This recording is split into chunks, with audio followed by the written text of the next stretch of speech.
Can someone who's usually joyful about most things make a declarative statement that I will be a healthy person forevermore? Yes, they can. That's why we say your dominant quest is for joy. And when you let that be your intention, even if you're not there, you keep reaching for it, you must get there. And again, we want to say there is no condition, no matter how dire it seems, that cannot be released from your experience. There is no such thing as a fatal illness. We've never known anyone who died of an illness. We've known a lot of them who've died of fear of the illness. Because the fear is that feeling of powerlessness and a disconnect from the resources that are the healing that you're talking about.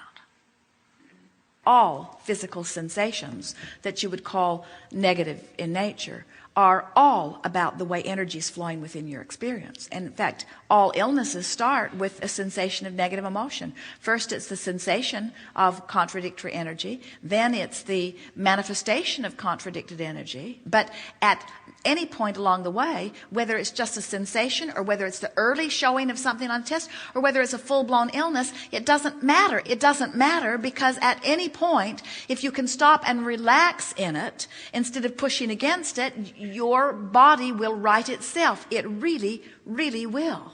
Esther used to shout at the television, "Don't you know that you're creating more illness than you're helping?" And we said to Esther, you're pushing against them even for altruistic reasons is not good for you. In other words, we want you to think of those commercials and to think of those illnesses in the same way that you think of condiments on your sandwich. In other words, it's an option, but it's not bigger than that. And so now Esther can watch television and actually see those commercials, and she finds them humorous.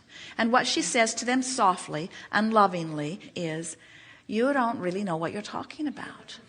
Because you're talking about something other than energy flow, and everything's about energy flow. So your statistics are all about something other than energy flow. And now I am immune to anything that you are talking about because I know about energy flow. And I can tell in the early subtle stages whether I'm flowing toward wellness or whether I'm flowing against it. I don't need your tests or your cures. When medicine and science finally discover that what they're looking for is the cause of the illness, not the cure for it, the cause of it, which is always vibrational. And once you understand the cause is vibrational, you immediately have the cure. You have control of the way you feel, and you're working to feel better and better and better and better. Not only does passion flow, but all concern about anything else asserting itself into your experience that is unwanted evaporates. It's just a shifting of vibration. But you can't shift it all at once. That's why you've got to make peace with where you are. You just keep pointing it that way and pointing it that way and pointing it that way and pointing it that way until in time you're laughing at the television like Esther is. What you want to say is, I'm going the wrong way. So what? So what if I'm going the wrong way? At least I'm aware I'm going the wrong way. I can feel the negative emotion. My guidance system is letting me know. I live in a healthy body, and sometimes it's healthier than others, but in all conditions, my body has the resources to right itself. And it's not about some illness jumping into me, it's about me holding wellness out.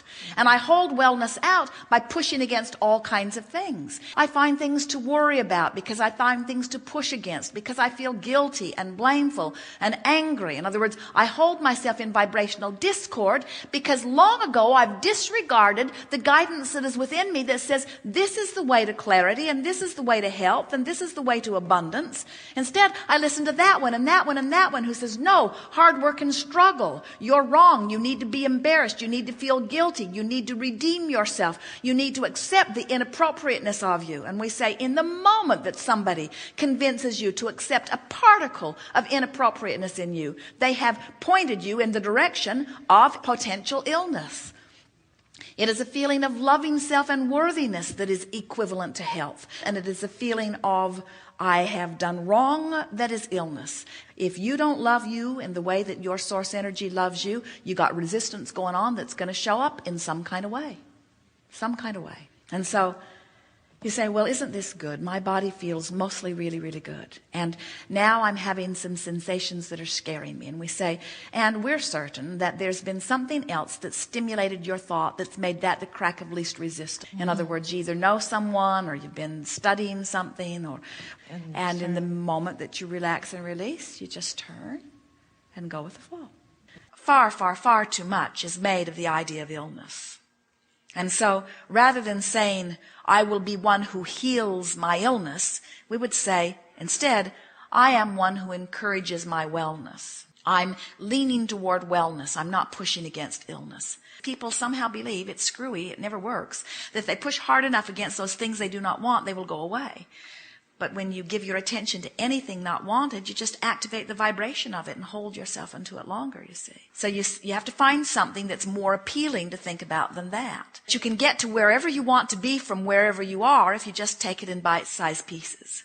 And that's why we're saying if you let your desire not be for health, but be for feeling good right now, and you keep letting that be your dominant intent, to feel as good as I can feel right now, no matter how bad that might be, to feel as good as I can feel right now. I want to find the thought that feels the best that I have access to. And if that's your continuing mantra, I'm going to make the best of it. I'm going to make the best of it. It sucks, but I'm still going to make the best of it. It could be a whole lot better, but I don't have access to a whole lot better, so I'm going to make the best of this. And if you are determined to make the best of this, you're going to move over here.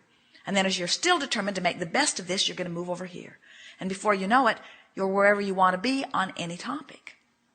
So we want the journey from sickness to wellness to be the journey from fear to more security. And then from a feeling of hope to more belief. We want it to be an emotional journey, not a physical journey. And that's why everyone experiences improved physical conditions. In other words, somebody offers something to them that makes them feel better about their physical condition. Every time healing occurs, every time a reclaiming of wellness occurs from a place of illness, every single time what has happened is something happened that made you look at it in a way that made you feel better and therefore release the resistance, which was the only thing that was keeping you from full wellness to begin with. We would change our vocabulary. Instead of saying, I'm sick today, we would say, I have an epidemic of resistance going on within me that is a byproduct of the negative thoughts that I've been thinking. Instead of saying, I'm hoping for healing, we would say, I'm reaching for better feeling thoughts with the belief that the better feeling thought will produce a vibration that will allow the wellness that would be there if I was not beating the drum of negativity. Rather than saying, I'm hoping for an improved condition, we would say, I'm hoping for a thought of relief. Instead of saying, I'm hoping that my physical condition will improve, we would begin saying, I'm trying really hard to feel life-giving rage around the subject that I've been feeling disempowered about. And I'm looking forward to the tantrums that I'm going to throw on my way to wellness. But until you decide that you're in control of the way you feel, then you are powerless to change anything in your experience.